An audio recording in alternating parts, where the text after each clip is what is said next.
I give the CIA a total credit for sponsoring and initiating the entire consciousness movement, counterculture events of the 1960s. Explore the moon, the planets, and the interplanetary environment of our solar system. To investigate the sun and its relationship to Earth, the geophysical properties of the Earth, and the physical nature of the universe.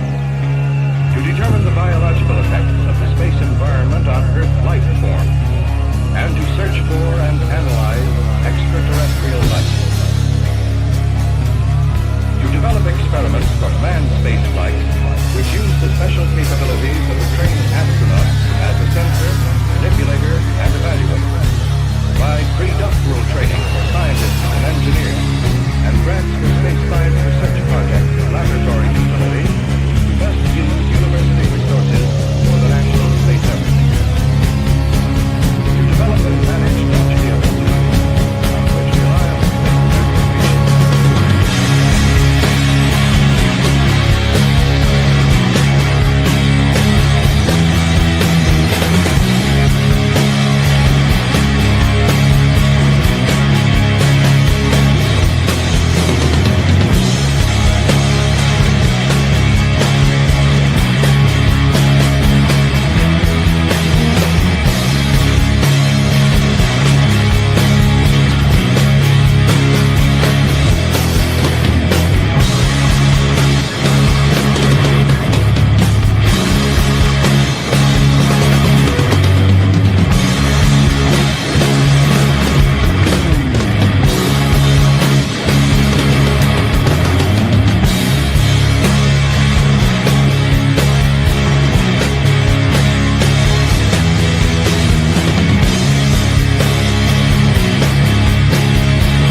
Welcome back to Rise to Liberty podcast.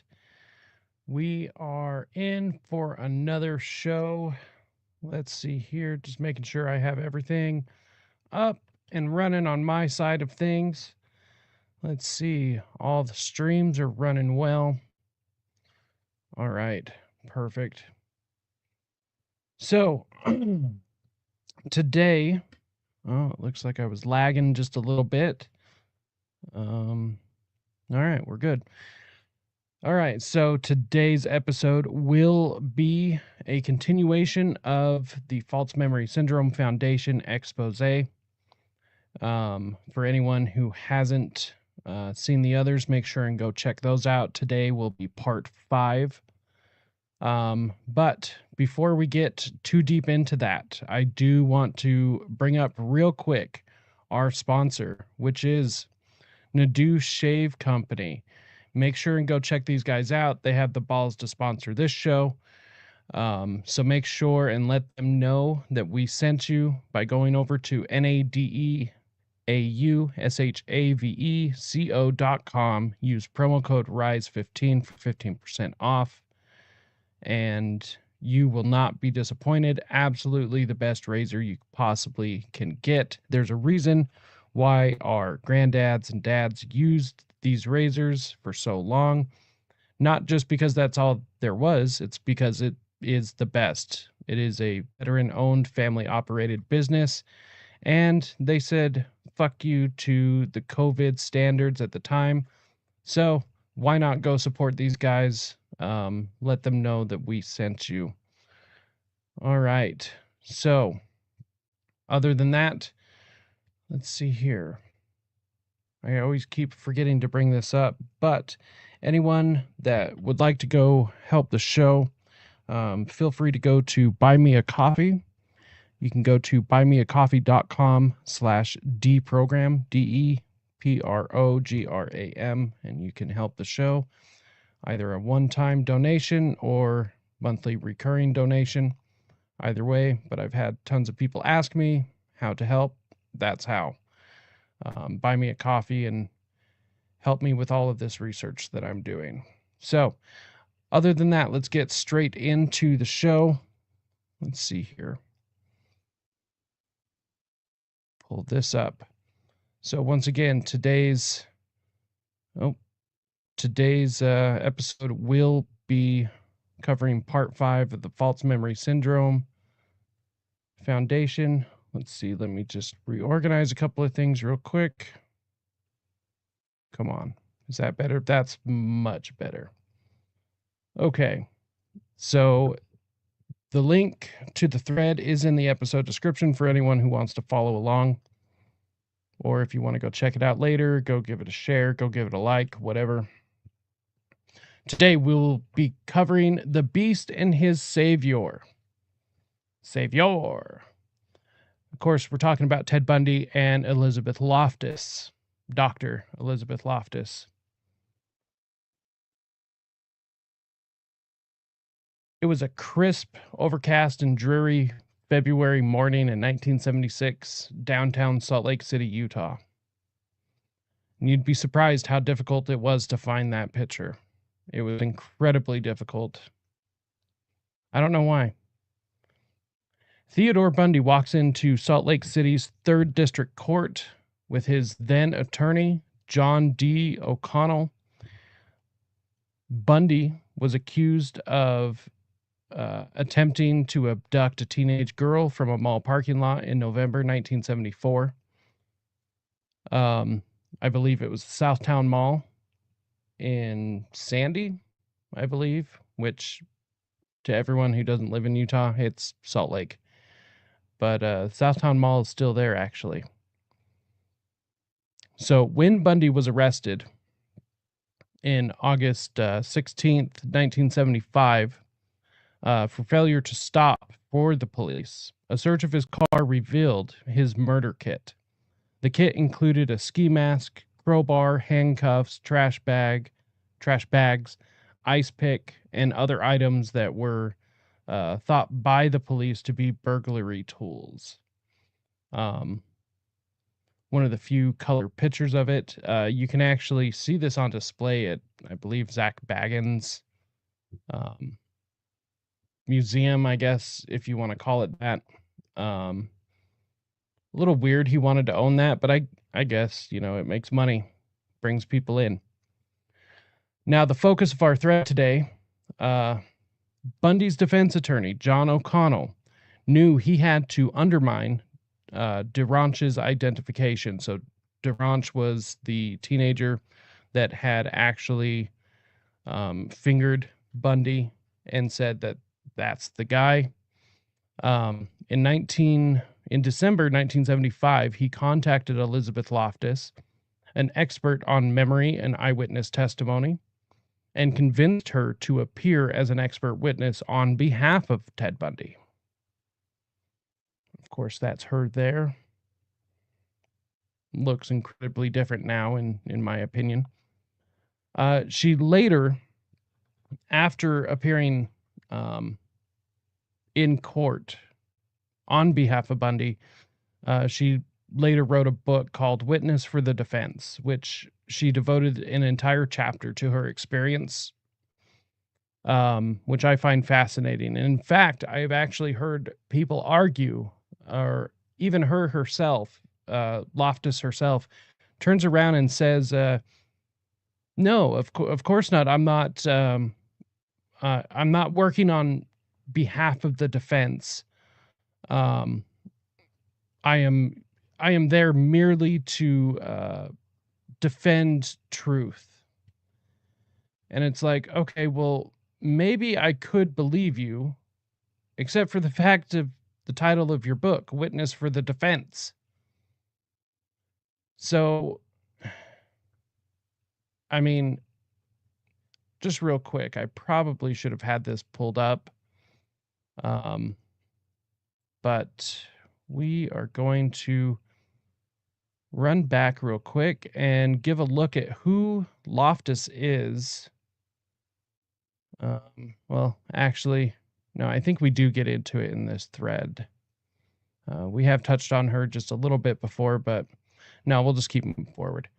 But yeah, so she has said in interviews that she is not working on behalf of the defense, which is insane to me because, well, witness for the defense. I mean, Look at those big, bold red letters. Anyways, so in her book, page 74, it can be quoted, or she is quoted as saying, "The thought had occurred to me as I was flying to Salt Lake City earlier that day that Ted Bundy might offer to let me stay in his apartment." Why would she be wondering about that? Why exactly would she even want that? Now, mind you, at this time, 74, 75, the elusive Ted character in the Pacific Northwest, so Washington area, was appearing around, but nobody knew exactly who it was. There was suspicion of Ted Bundy at the time, but not really any concrete evidence or anything that would link him at that time. And here in Utah, he was only up for attempted kidnapping. So let's see.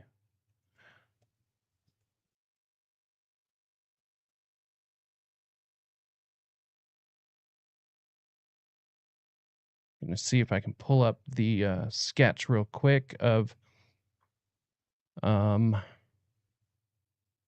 what it looked like, this Ted character in Washington. But nonetheless, he was still up for attempted kidnapping. And Loftus is over here wondering, oh, Ted Bundy might let me stay in his apartment.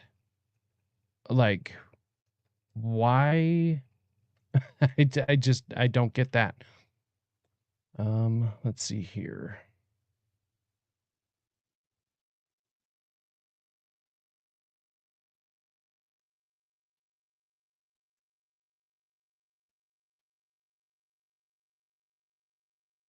Okay, so this is actually the sketch. So this is the Ted character.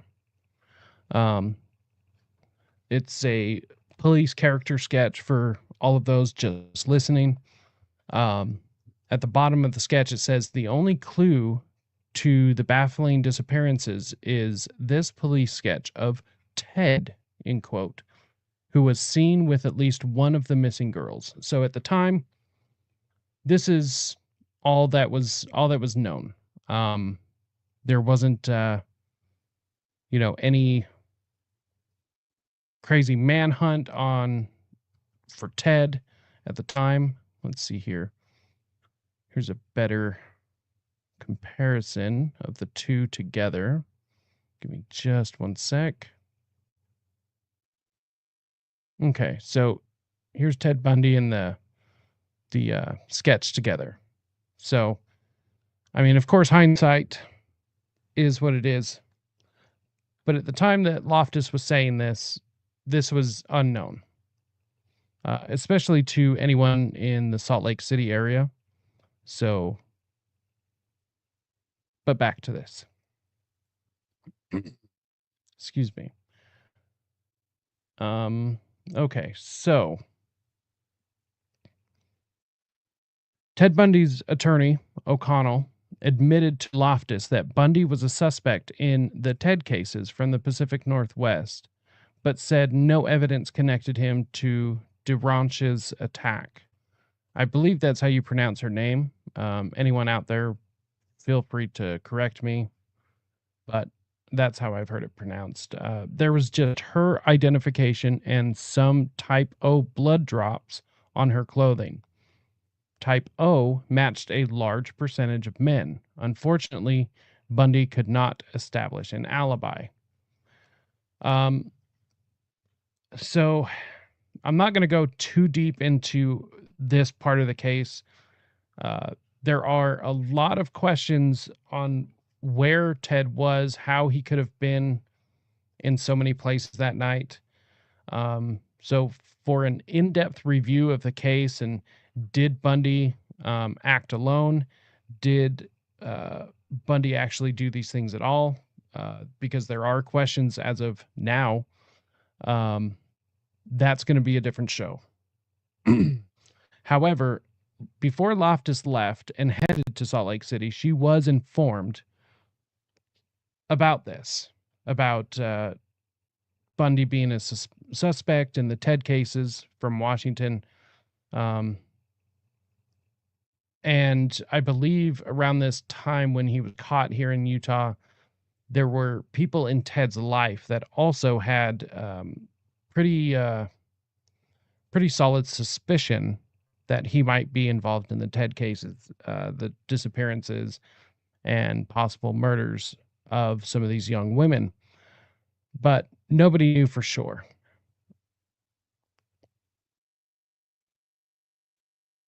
So Duranch was first shown a photo of Bundy in a group of photos, but she wasn't sure.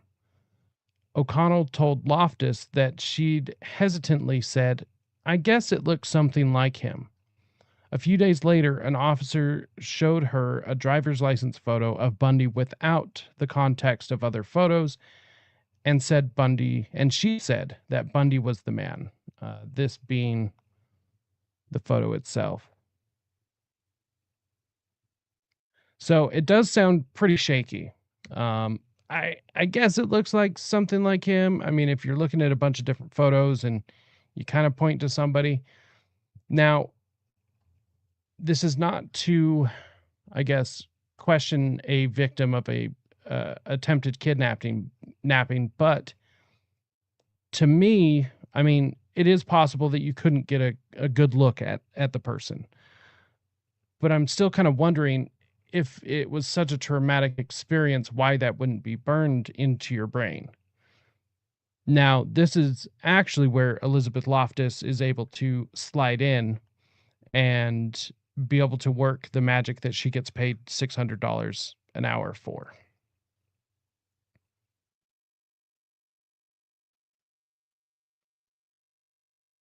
Just an hour after the ordeal, Duranch couldn't recall key facts about her assailant, his car, or his weapon. She initially described black shoes, but changed to reddish brown. The fake badge her attacker had flashed was all gold, but she added more colors after an officer showed her a real badge. She described Bundy's car as white or light blue, then changed to beige, the actual color of Bundy's car.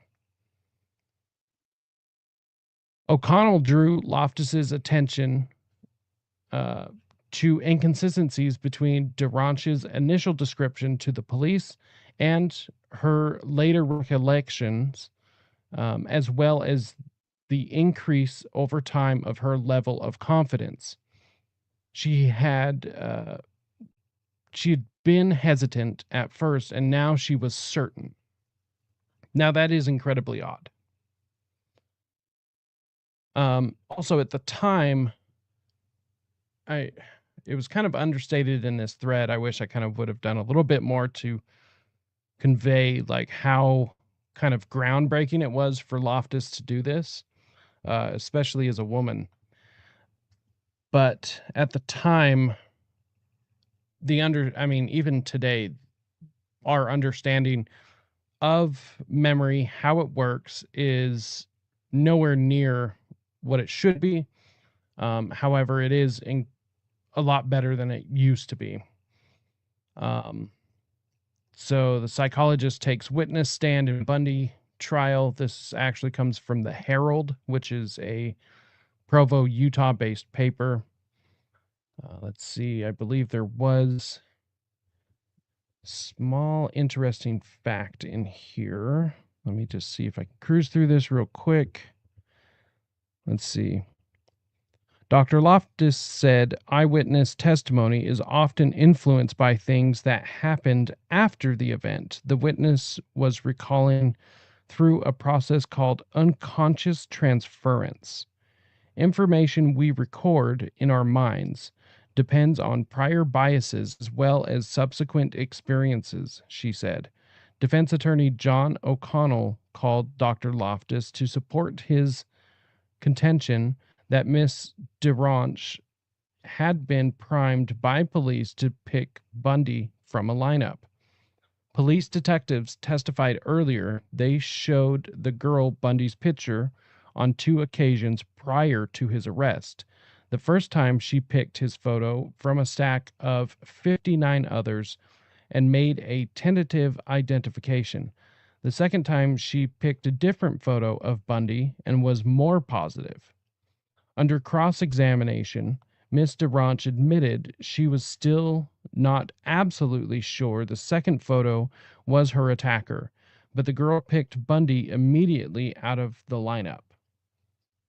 Edward M. Barton, an investigator for the Salt Lake Legal Defender's Office and a former police detective, also testified for the defense. He said showing the same suspect picture to a witness twice is bad police procedure. Quote, "Is there a danger in showing two different photos of a suspect to a witness at different times?" asked O'Connell. "Yes, there is," replied Barton. "I wouldn't show the second photo. I would ask the county attorney for a lineup." Barton said witnesses make a lot of mistakes at lineups, but he admitted under questioning from the judge that more often than not, they picked the right man. The defense also called Bill Gord, an auto upholstery repairman, who testified that most Volkswagens more than 5 years old that came into his shop have tears across the top of the rear seat where the sun shines through the window. Ms. DeRanch said the car her abductor drove had ripped rear seat. She also identified Bundy's car and the rip in the rear seat. Two of Bundy's neighbors and a former girlfriend also testified that they had never seen the defendant wear patent leather shoes. Ms. DeRanch said the abductor wore dark patent leather shoes. As the defense began its case, Bundy was joined in the courtroom by his parents from Tacoma, Washington, who sat directly behind him.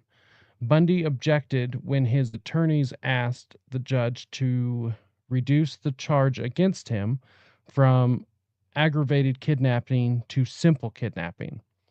O'Connell said the evidence presented did not justify the more serious charge.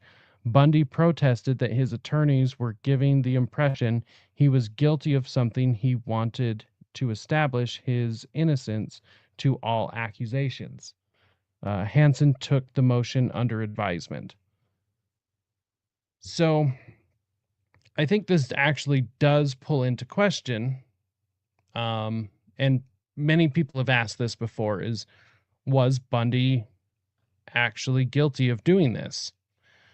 A lot of crimes that were laid at Bundy's feet have incredibly shaky evidence.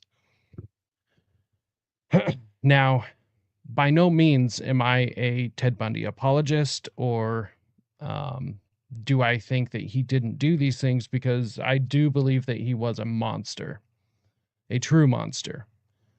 But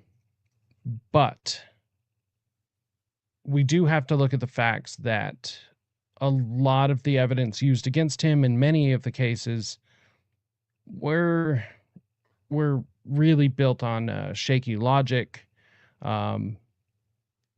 little to no physical evidence in almost everything. A lot of circumstantial evidence, which, I mean, to me, doesn't sound like a great way to build a case. Let's see if I can find this real quick, just to explain, because for anyone who is unfamiliar, supposedly, or allegedly, I guess, Bundy attempted to kidnap DeRanch and then was unsuccessful, and therefore Bundy is supposedly on his way to go find somebody else. That he was successful in kidnapping. I can't remember the name of that particular victim, but the two locations in which DeRanch was at and the location in which Bundy supposedly was successful at kidnapping somebody Those locations are so incredibly far from each other that he would have had to drive like a madman. Um, it's fairly unrealistic for him to be in both of those places within the time span that he was supposedly at both locations. Um, so it brings up a lot of questions. Um, so let's see. I'm trying to bring up, see if I can find it real quick. If I can't, we're just going to move on. Let's see.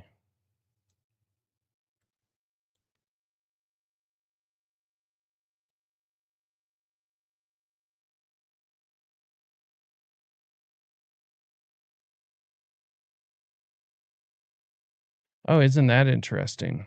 Apparently, there is a tour that you can take in Utah where people take you around to the different notable Ted Bundy locations.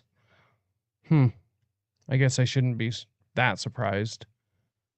Let's see here. Okay, here's a map. Give me just one sec.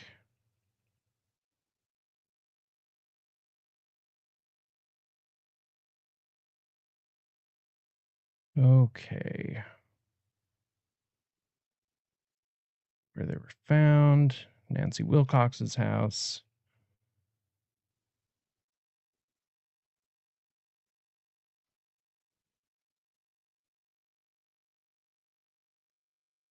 Okay, so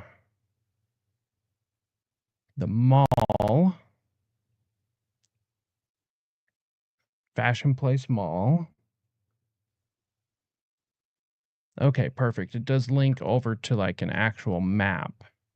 So give me just one second. And this is actually a pretty cool website. Okay. Now, where's the second? Ah, okay.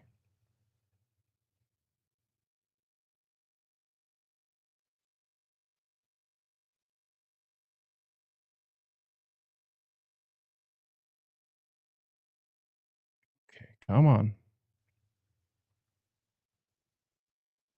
Okay, so both locations, the mall where Carol DeRanch was located, or where she was abducted from, was, let's see, South State Street in Murray, Utah, and the campus in which Susan Curtis was the second one, where she was actually in Provo, which is nowhere near each other. Let's see here. Come on. Okay. Let me see how I can bring this up so it can show both locations. So give me just one sec. Let's see here.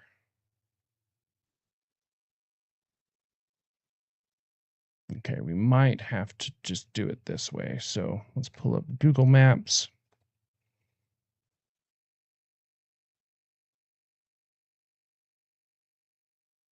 Okay, so this is a little impromptu, so forgive the sloppiness, but fortunately that's what happens. So let's see here. Let's see about making sure I don't expose my personal information. That'd be good. Okay, Southtown Mall, or let's see. Okay. And the campus.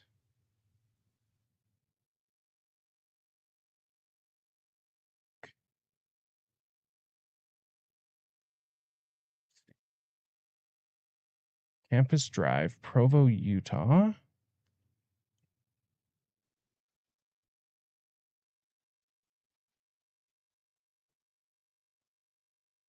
Okay.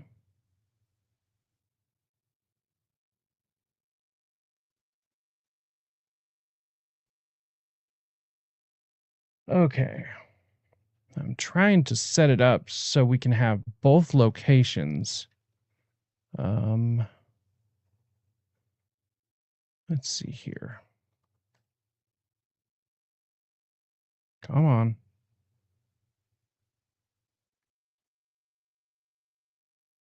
Okay. It's not helping.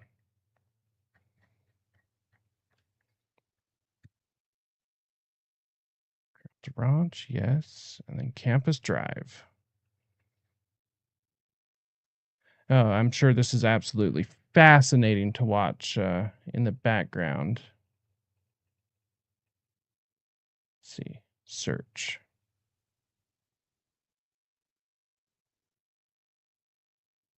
Okay.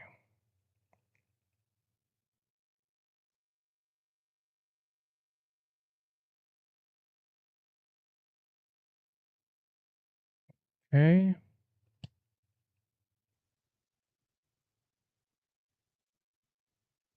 Let's see here.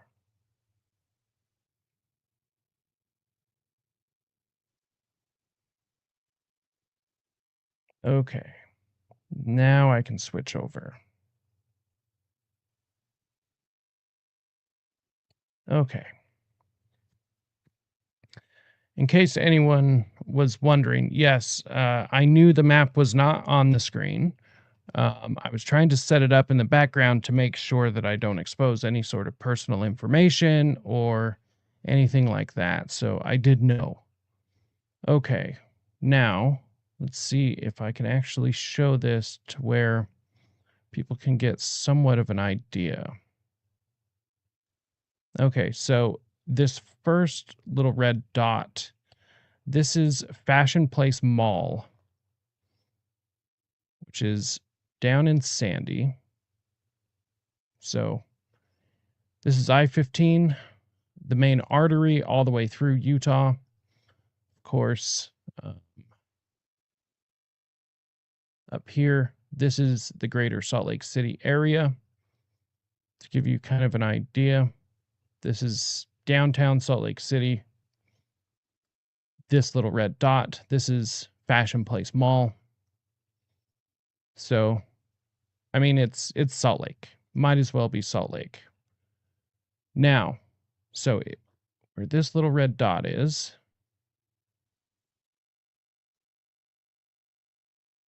now, let's see.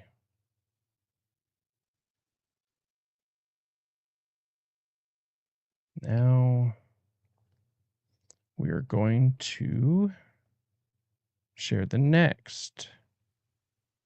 So give me just one sec.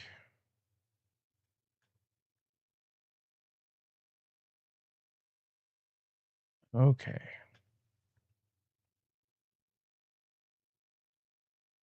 Let's see, can I drop a pin?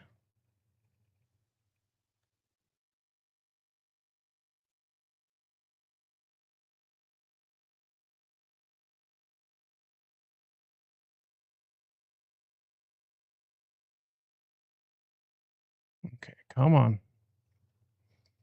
Man, Google Maps is not super user friendly sometimes. Or maybe I'm just stupid. Probably. Okay.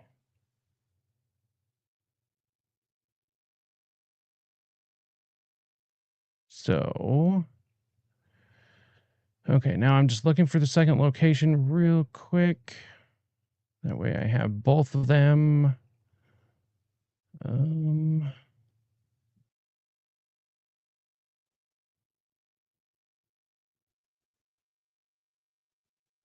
Okay. Now we are on Campus Drive. So all the way down in Provo. So, mind you,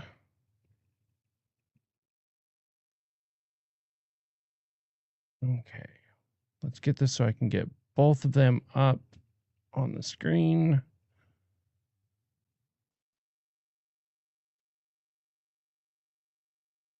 Okay, this is kind of a bust. So we are actually over here. So there's one red. Here's the other one where the mouse is. So this drive in between where the mouse is and where the red marker is, Campus Drive.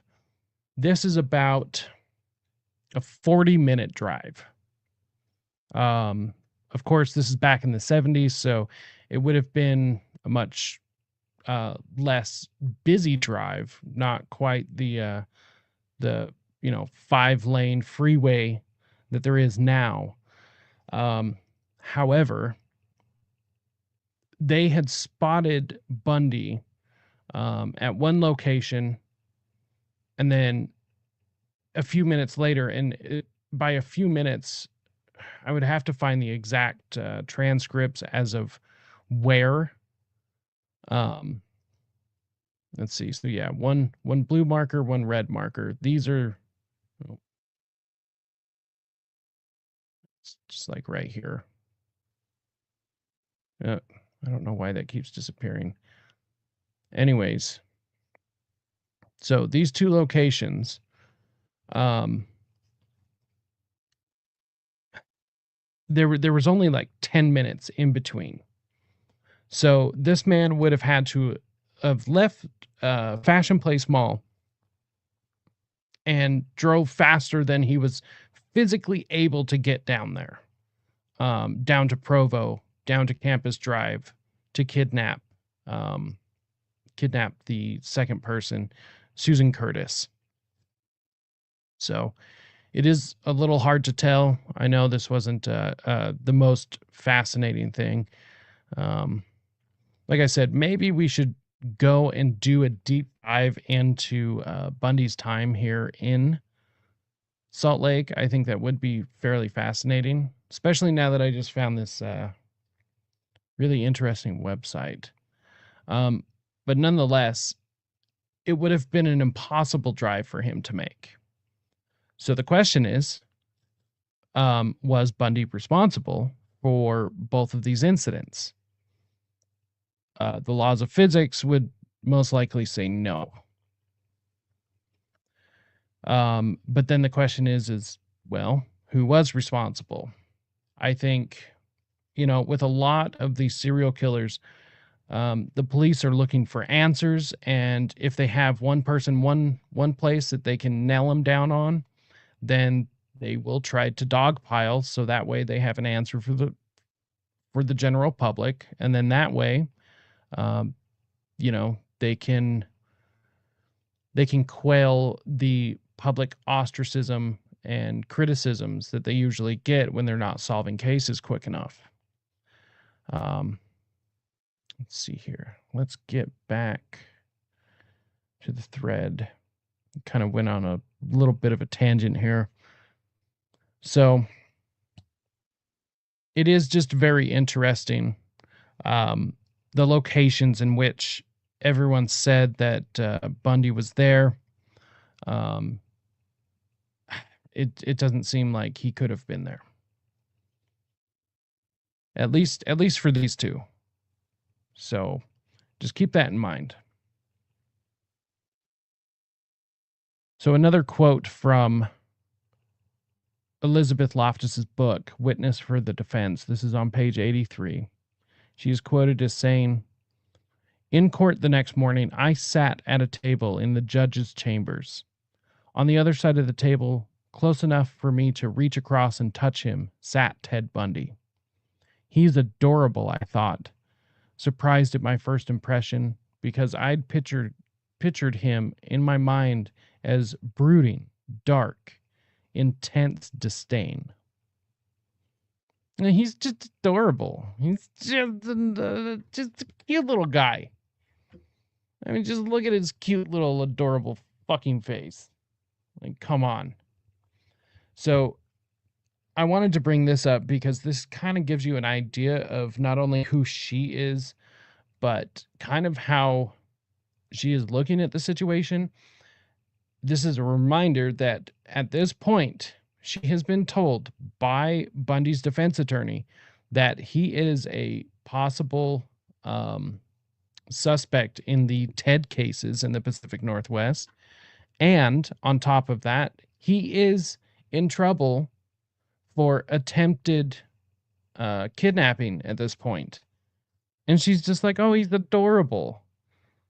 This woman has problems. A lot of problems. So Elizabeth Loftus took the stand on Wednesday, February 25th, 1976, at the 3rd District Court in Salt Lake City. So here I have provided a couple of screenshots of the transcript. There is the link that you can go find to get the full transcript if you want to go read everything she said. It is fascinating for us nerds that like that sort of thing. But I will go through and read these screenshots real quick. The court then state the point, Mr. Yoakum, so Mr. Yoakum can follow. Miss O'Connell. That was going to be my next question. The first question is, did she observe something? And the answer is what? Yes. And do you have those documents before you? Well, I know what is in them. So at this point, Mr. O'Connell, Bundy's defense attorney, and Elizabeth Loftus are talking back and forth. So her answer is about these documents. Does she have these documents? She says, well, I know what's in them. All right, well, can you describe what's in the documents that you are relying on before you get to your conclusion? At this point, what she's being asked is exactly how she got to the conclusion about eyewitness testimony being faulty and memory not being so great. And this is what she had to say. Yes, as far as I have learned from these documents, on November 8th, when the incident occurred, the witness stated that she had been shown a badge that was gold.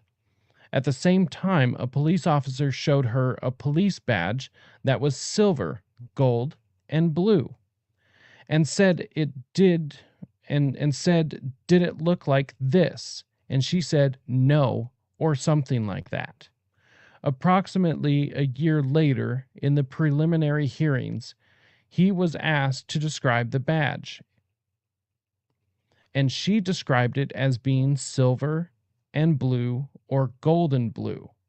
It appears to me that if what she may have done is integrate the image of the badge that she had seen that had been shown to her by the police officer into her memory, and now it is as if to her, it appears to her as if she had seen this police badge instead of the badge she originally described.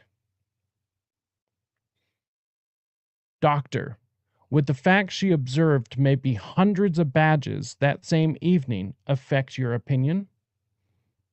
I would think that it would lead to a great amount of confusion as to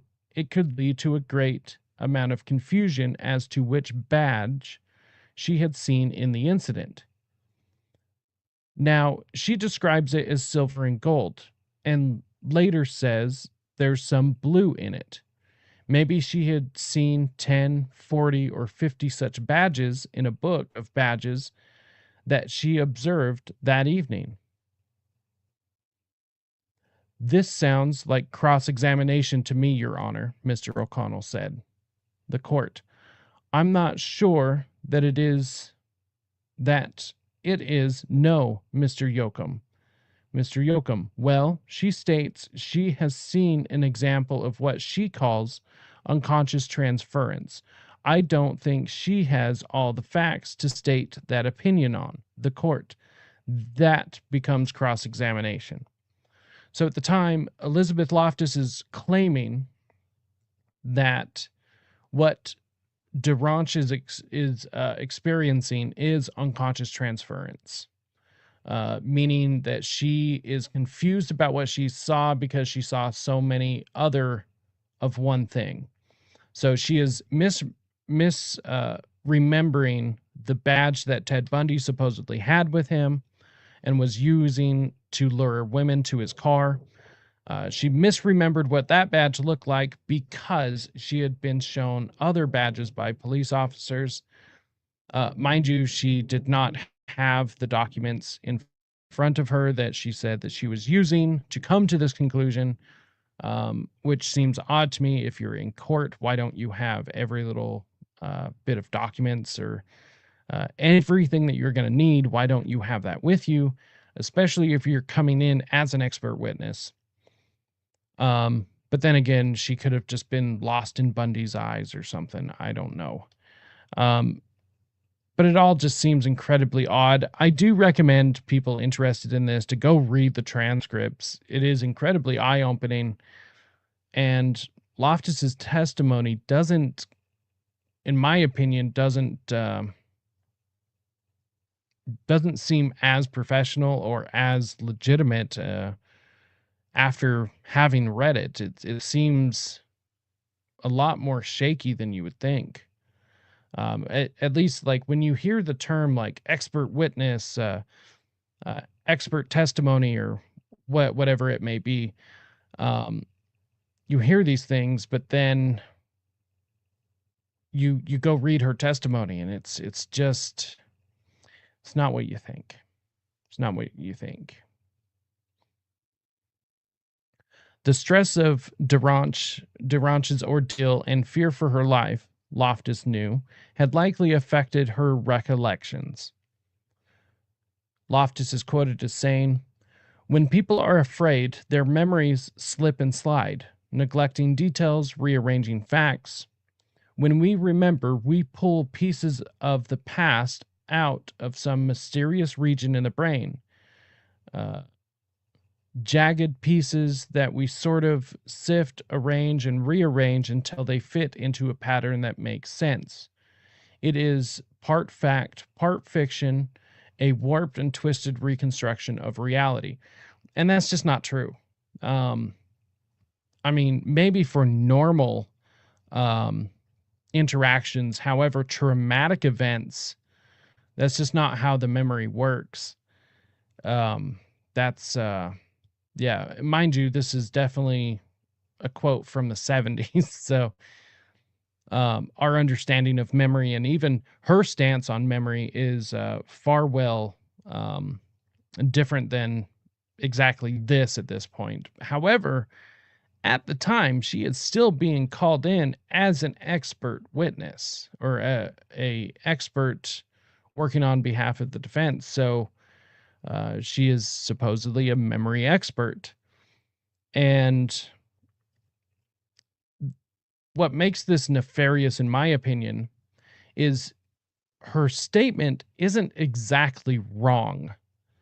It's not that this never happens, and it's not that this doesn't happen to some people.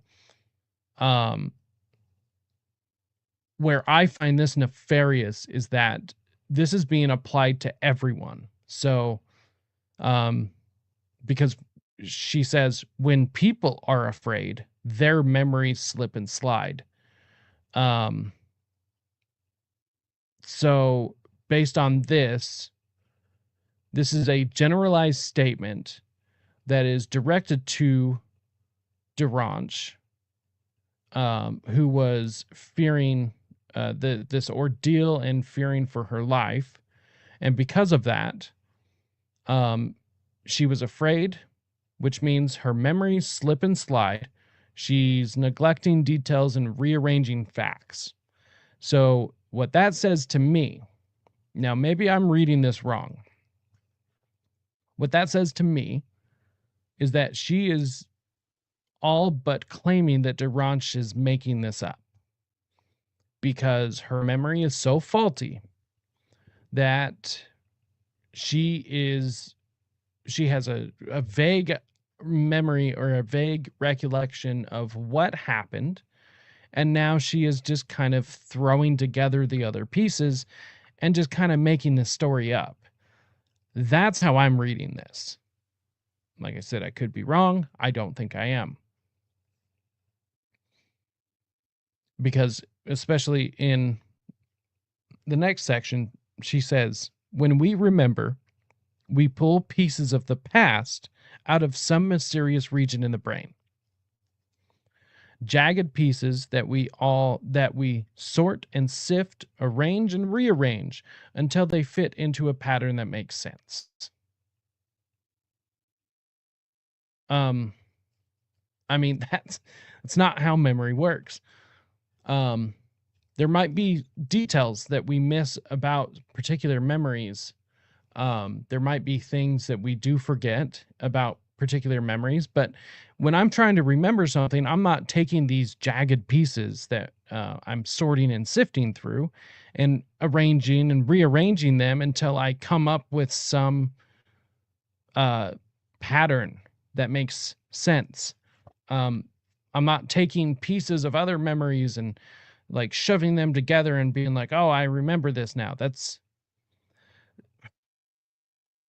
I'm having a hard time describing like how frustrating this is to read it, because coming from a doctor, this just seems odd the way that she's speaking, for one. For two, this is just not how memory works.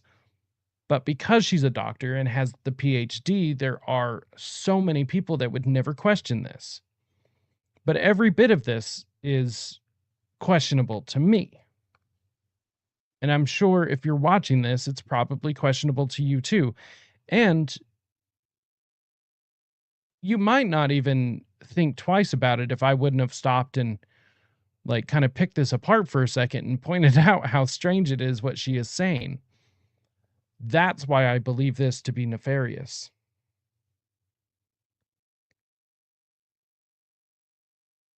Bundy was tried before a judge, not a jury, and Loftus was the defense's star witness. She showed the common notion about memory operating as a video recorders are untrue, then pointed out the inconsistency in Deranche's statements. Well, you're right, or she is right, that memory does not operate like a video recorder. That is very true. I don't know why this is part of the trial. I mean, I guess it's because that's a common misconception. So that makes a little sense that she would point that out. But then pointing out inconsistencies in Deranche's statements. Inconsistencies, as far as memory is concerned, is not inherently pointing to falsehood. So think about it this way. If you have three people that witness a car accident, three witnesses standing at different points, each person, if you talk to them separately, each person that witnessed the car accident, all three people, they are going to probably have a different view about how this works or about how this happened. They might give you different perspectives. It was this person's fault, that person's fault. But regardless of what the details are, nobody is going to argue that a car accident happened. So what's interesting is she is saying because there are these differences in stories, that means it didn't happen. That is bullshit. That is bullshit. That is not how memory works.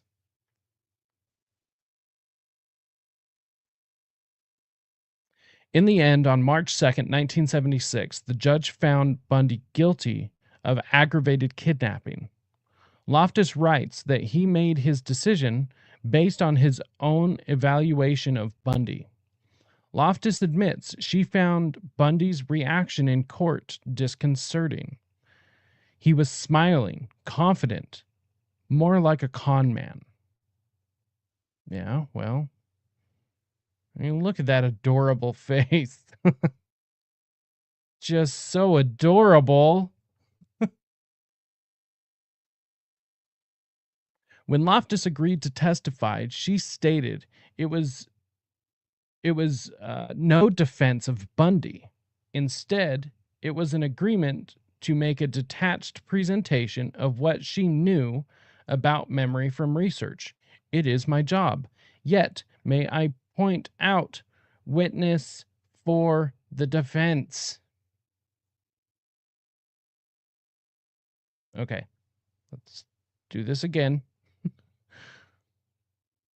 When Loftus agreed to testify, she stated it was no defense of Bundy. Instead, it was an agreement to make a detached presentation of what she knew about memory from research. It is my job. Witness for the defense.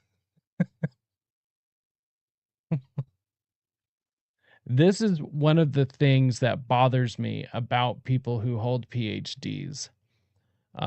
Just because you have the PhD does not mean that everyone that doesn't is stupid.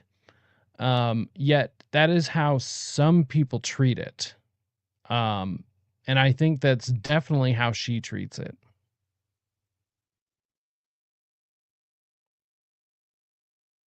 We all know who Bundy is, but who is this Elizabeth Loftus? If you don't know who she is, I wouldn't blame you. But I guarantee she has significantly affected events that you do know of.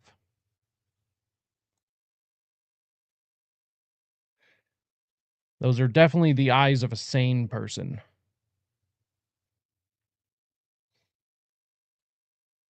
So, what does Ted Bundy, Bill Cosby, Harvey Weinstein, Ghislaine Maxwell, the LAPD who beat Rodney King, Michael Jackson, and O.J. Simpson all have in common? That's right, Elizabeth Loftus. Elizabeth Loftus, PhD, is the country's leading psychologist, acclaimed for her research into human memory, eyewitness fallibility, the misinformation effect, and her contributions to the study of false memory syndrome. She has published 22 books and over 500 scientific articles. She has appeared as an expert witness in over 300 high-profile trials, including the ones mentioned above, but also testified for Oliver North, Martha Stewart, Scooter Libby, and at the McMartin preschool case. She is the former president of the Association for Psychological Science. She has done several TED Talks, and my personal favorite accomplishment, founding member of the False Memory Syndrome Foundation, which also gave her a spot on the False Memory Syndrome Foundation Scientific Advisory Board. So accomplished. Wait. I got something for this.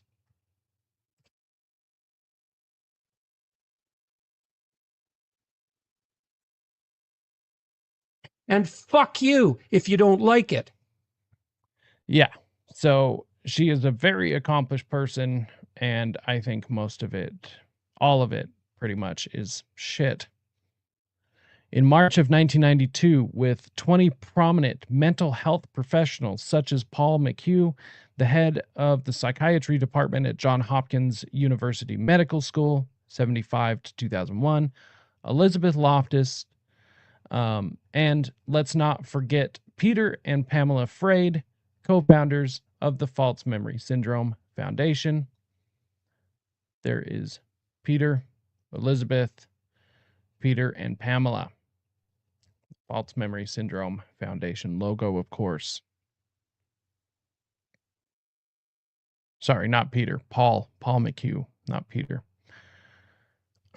Why Peter and Pamela Freyd coined the term false memory syndrome. Paul McHugh defined it, and this was his definition: a condition in which a person's identity and interpersonal relationships are centered around a memory of traumatic experience, which is objectively false, but in which the person strongly believes. Has Paul not heard the fact that you cannot use the words in the definition?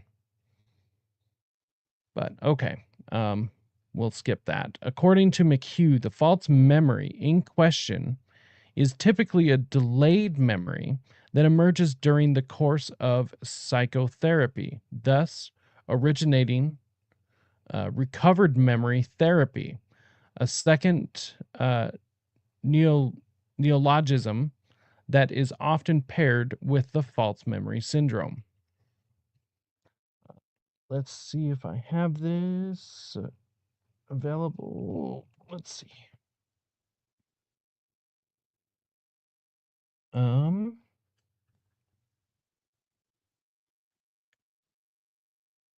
So first and foremost, false memory is actually a double negative. You cannot have a false memory. If something is false, it therefore cannot be a memory. So usually what people are referring to when, let's see here, I'm just trying to look for something to further this point.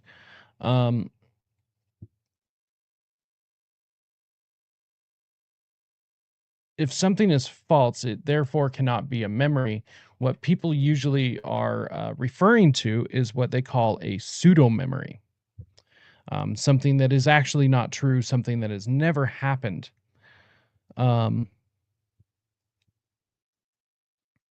So now, what's even more insidious about this, in my opinion, is false memory syndrome. For anyone who doesn't know, not a real condition. It has never been once diagnosed. It's not in the DSM.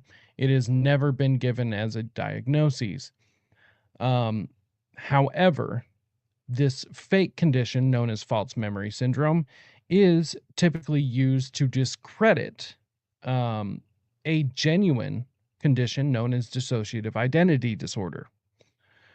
So right here this is The Truth About False Memory Syndrome by James G. Frizen. He points out that dissociated and repressed memories make their way from the unconscious into the conscious awareness through predictable patterns. And the therapist does not make it happen through mind control. The therapist does know what patterns of emerging memories look like and can create the proper conditions for memories to surface safely. Let's see here. Okay, pseudo memories. And just in case anyone's curious, the truth about false memory syndrome. So we're going to read about pseudo memories real quick. Pseudo memories. When people describe to me what they mean when they use the term false memory, it turns out that they are describing something therapists often call a pseudo memory. When people are suggestible, they may believe that something about them is true simply because somebody told them so. Such a person could conceivably believe untrue things under the guidance of a therapist. I stress the word conceivably because I am not aware of any such person. Therapists with standard training in multiple personality disorder or dissociative identity disorder assessment will not make the mistake of misdiagnosing a suggestible person as a disorder or dissociator. Assessment includes looking for dissociative symptoms, which are present, and seeking evidence that those symptoms were noted earlier in the client's life.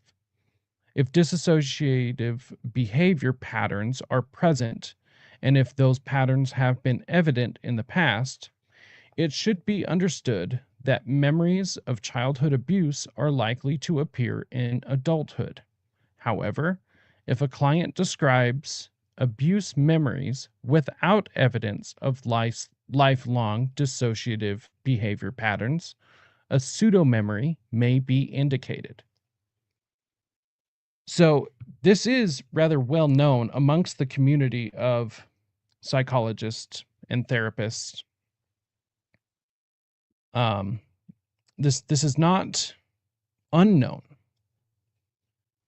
And so this is why I find this incredibly more nefarious, is that Loftus is somebody who actually should know better, and I believe that she does. I genuinely believe that she does know exactly what she's doing. Has she her entire career? I don't know. I would probably argue or say that it's safe to say that she probably has. However, I will confidently say that ever since her association with the False Memory Syndrome Foundation and any time after that, she has most definitely known exactly what she is doing. And she knows the repercussions of what she is doing. So there's another question about repressed memories. And repressed memories usually come back in the first person. They seem like things that happened to me. Disassociated memories are altogether different. They seem like something that happened to someone else, an account being told in the third person.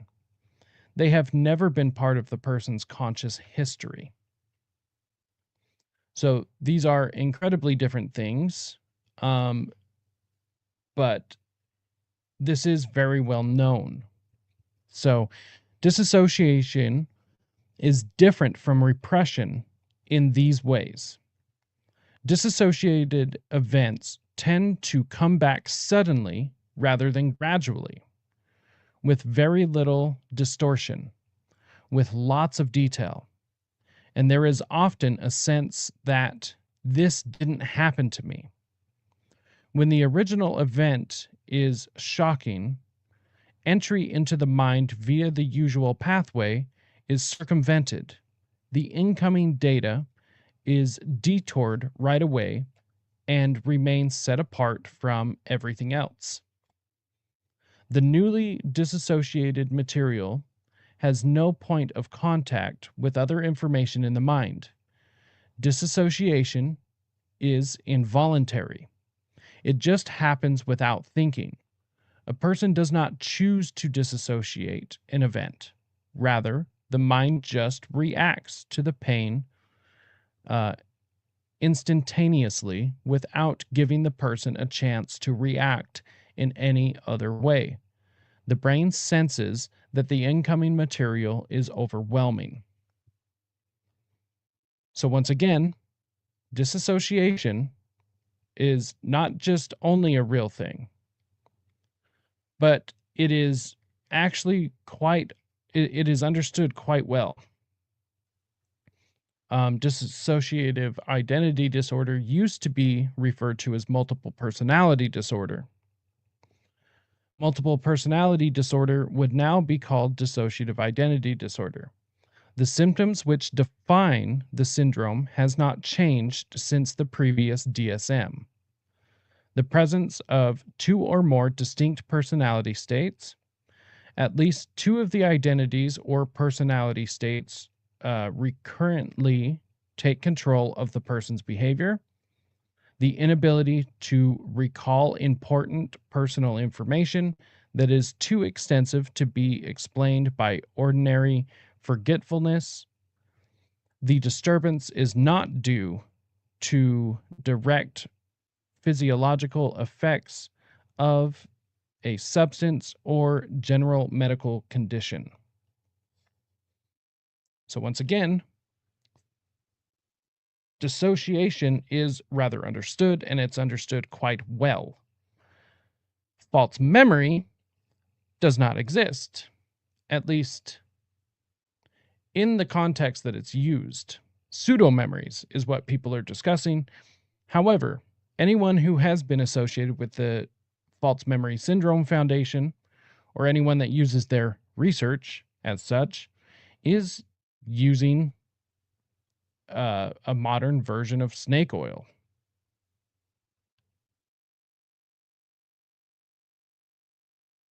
In 1989, Washington was the first state to pass a law that enabled people to sue for damages suffered as a result of childhood sexual abuse within 3 years of the time that they remembered the incidents.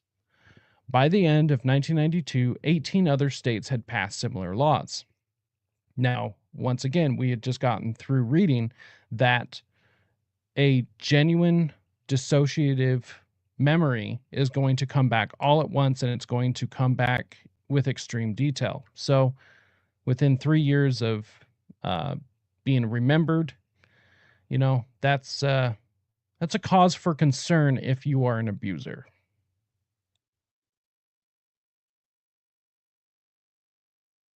The accused were looking for a defense, and Loftus's work provided them with exactly that. In a 1999 False Memory Syndrome Foundation newsletter, Pamela Frade stated these changes were the reason for the False Memory Syndrome Foundation. She was quoted as saying, "The foundation came into existence because of the many lawsuits that were being brought against families based on no other evidence than a claim of recovered repressed memories." Once again, recovered repressed memories are not the same as a dissociative memory. And this is just a complete manipulation of exactly how memory works. This is a manipulation of terms because people aren't going to look into this. This is why I have decided to do the expose now.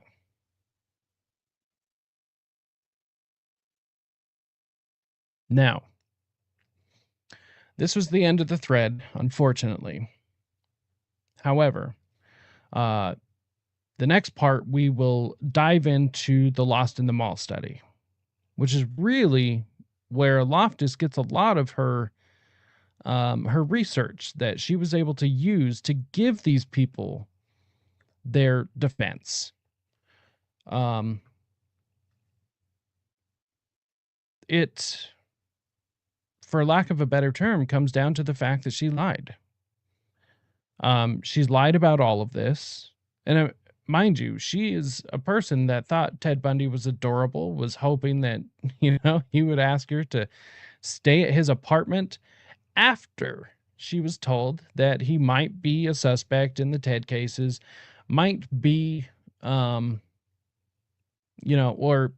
knowing that he is on trial for kidnapping, aggravated kidnapping, nonetheless, not just simple kidnapping, aggravated kidnapping. And she's over here talking about how adorable he is. And she's also turning around talking about how she is not working for the defense. However, her book is called Witness for the Defense. My personal opinion about Loftus, and I will gladly share this anytime I can, any chance I get to talk about her, is I believe she is a genuinely horrible person.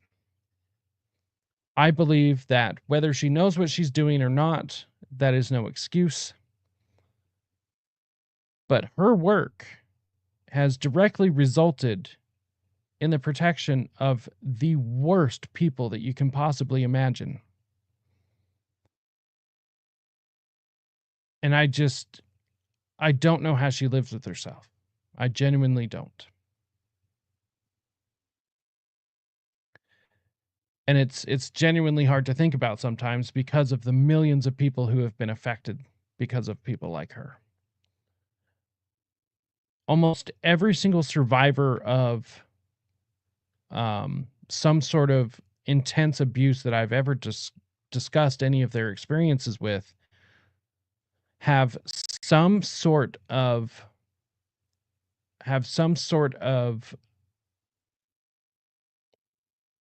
connection to false memory somehow, whether it's just the arguments themselves, whether their family uh knew Elizabeth Loftus's name or not, because even certain things, even certain arguments, which, let me go over this real quick before we get out of here. There are several arguments that people who have faced,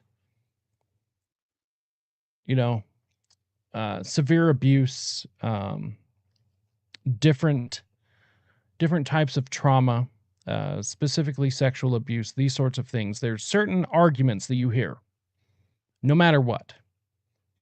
And this makes me incredibly angry. But where most of these arguments come from,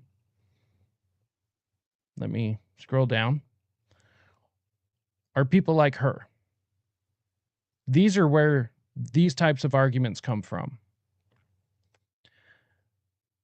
The things that people that have experienced trauma typically hear are as follows. Isn't it about time you got over this? This will ruin his reputation. He couldn't help it. Ah, boys will be boys. Forgive him and get on with your life. Well, he never did that to me. This won't bring back your childhood. I don't believe in airing dirty laundry. Well, what happened to him when he was a child? This is a family or personal matter. Children get over this. Are you sure that's what happened? And these are just a few of the things that survivors and victims typically hear. But it's because of people like Loftus and the people that have worked with her, especially the people on the False Memory Syndrome Foundation, which includes such pieces of shit like Dr. Jolly West or Dr. Martin T. Orne, Dr. Margaret Singer. These people helped form a foundation to protect pedophiles. That is exactly what they did. Their work, every bit of it that they contributed to the False Memory Syndrome Foundation, was for that. It was to protect pedophiles. It has allowed pedophiles to stay out in the world and actually have a fighting defense. That's why this is so important to me. Because I'll be honest, this isn't the most exciting topic, False Memory Syndrome Foundation. It's not. But that's also what makes it so insidious, is that most people don't really care. I mean, there's even been some survivors I've talked to that don't even really care, which is shocking to me. But all of this is shocking to me. And the very fact that there is such a successful defense that these people can use, and they've used it for decades now. I mean, we're on the greater end of coming up on 40 years at some point. It's 30 plus years at this point. So it's like, how many millions of people have been affected by this? It's insane. It is insane. And it absolutely has to be exposed. I'm not the first one to do it, and I damn sure hope I'm not the last.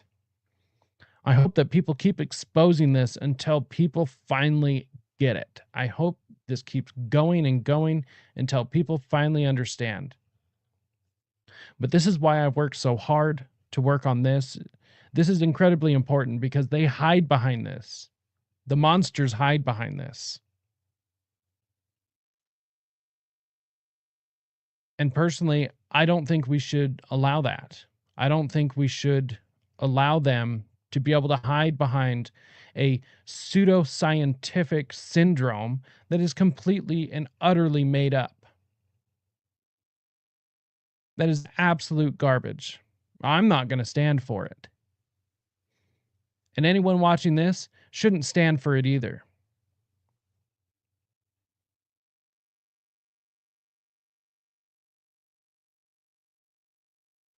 On that note, I think we're going to get out of here for this evening. This is, I always have fun doing these, but, sometimes it's just, it's hard to do sometimes. But I would like to thank everyone for tuning in to another episode of Rise to Liberty. I will be doing part 6 either this week or next. Haven't quite decided. I've got tons of research that I'm working on right now. Just to give you kind of a, let's see here, just to give you kind of an idea. I actually have been spending more time on my Substack, so please go check that out. I should be having some, see if I can find it. Damn. I should be having some more articles being released here soon. They're so close to being done. I swear I feel like I say that almost every time. But let's see here. So a few of the projects that I'm working on right now,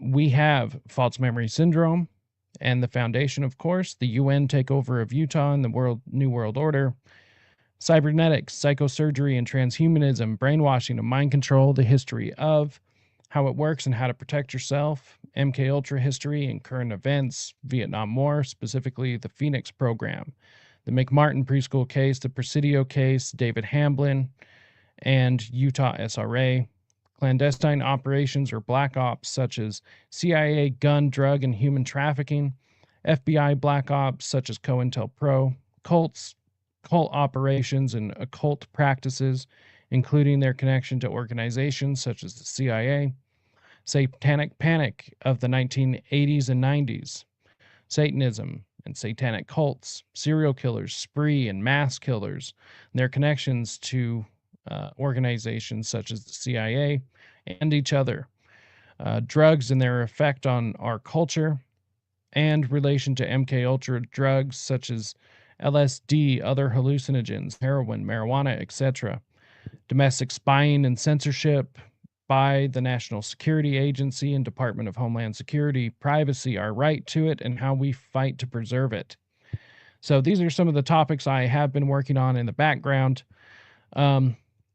which leads me to the last thing I wanted to talk about, and then we'll get out of here real quick. So one thing I just wanted to clear up for anyone watching. The purpose of what I'm doing on my channel is not only am I learning things, but the purpose of this channel is to share with all of you the things that I am learning, the things that I already know, things that people might not know. One of the hardest things is being able to organize everything in a correct manner to be able to have enough evidence to back everything up and to make sure that everything is kosher, so to speak. I want to make sure to give the highest possible, or the highest quality content I possibly can. And it all starts with the writing. So when it comes to the writing, that's my top priority. Now, it becomes really difficult researching these topics because there's a lot of information out there. And not all of the people that put out information out there have the best of intentions. There's a lot of bullshit. There is a lot of bullshit out there. And to try and find the good information that actually means something is not the easiest thing. Lots of sleepless nights, lots of long hours, and it's important to me, which is why I do it. Let's see here.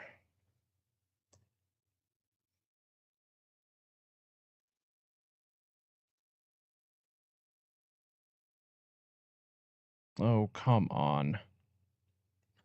I'm just trying to get something pulled up in the background real quick.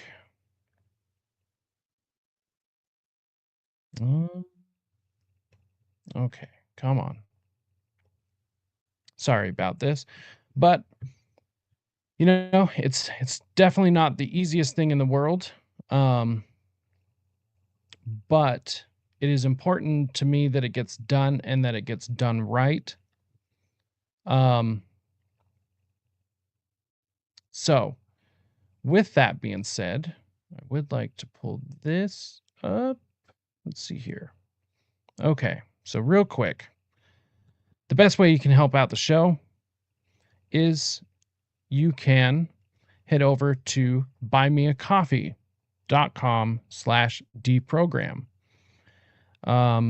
That way you can give a one-time donation, 5, 10, 15, 20 bucks, whatever, even more. If you don't have it, don't worry about it, please. But if you do and you want to help, this is the best way you can absolutely help. I've had plenty of people ask me, how do we help? How do we give you a few bucks? Buying me a coffee is the absolute best way you can help. And this is most likely going to go directly to actual coffee. So there is that. Outside of that, let's see here. Don't know why I didn't already have this pulled up. I should know better. But you can also go to risetoliberty.store. You can go get some merch. And I know I keep saying this. I will actually have some new merch out probably tomorrow, at least by Thursday. So Thursday, there will be some new designs. I've been working on them really hard, and they will be out just in time for summer. So there's going to be all sorts of cool things, but I do have 2 different designs I've already got out. So I'll probably keep those, just cut back what's available. Other than that, I think that's it. Oh, yes. How could we forget? Make sure and go to nadoshaveco.com. Those guys are absolutely awesome. We will be having a new thing set up with them probably here soon to be able to promote them and promote Rise to Liberty a little bit more. It'll be super awesome. But go check them out. They are absolutely incredible. In fact, I will be showing everyone how incredible they are soon, so keep an eye out for that. Other than that, I guess that's it. So stay tuned. Normally I say we do Thursday and Sunday. This past week it hasn't happened, wasn't feeling super great, but this week it is happening. Thursday, we will be covering Operation Phoenix or Project Phoenix, Program Phoenix. I've heard it referred all 3 ways, but we are heading to the rice paddies of Vietnam. So make sure and tune in for that. That is going to be a blast. No pun intended. Other than that, I think we're out of here. So until next time, stay free, my friends.